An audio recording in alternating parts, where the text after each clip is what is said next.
ఇక తిరుపతి మారుతినగర్లో క్యాంప్ కార్యాలయంలో వైఎస్ఆర్సీపీ ఆవిర్భావ వేడుకలు నిర్వహించారు. పార్టీ జెండాను ఆవిష్కరించారు మాజీ మంత్రి పెద్దిరెడ్డి రామచంద్రారెడ్డి.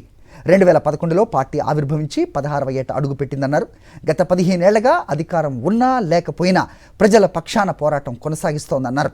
రాష్ట్ర అభివృద్ధి కోసమే వైఎస్ఆర్సీపీ పనిచేస్తుందన్నారు మాజీ మంత్రి పెద్దిరెడ్డి రామచంద్రారెడ్డి. రాష్ట్ర వ్యాప్తంగా వైఎస్ఆర్ కాంగ్రెస్ పార్టీ ఆవిర్భావ దినోత్సవ వేడుకలు ఘనంగా నిర్వహిస్తున్నామన్నారు ఆయన. ఈరోజు రాష్ట్ర వ్యాప్తంగా వైఎస్ఆర్ కాంగ్రెస్ పార్టీ ఆవిర్భావ దినోత్సవాన్ని జరుపుకుంటా ఉంది.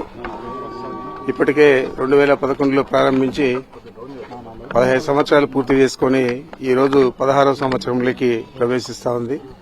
ఈ 15 సంవత్సరాలు కూడా అధికారం ఉండినా లేకపోయినా ప్రజల కోసం, ఈ రాష్ట్ర అభివృద్ధి కోసం వైఎస్ఆర్ కాంగ్రెస్ పార్టీ పాటుపడింది. మా నాయకుడు జగన్మోహన్ రెడ్డి గారి ఆధ్వర్యంలో.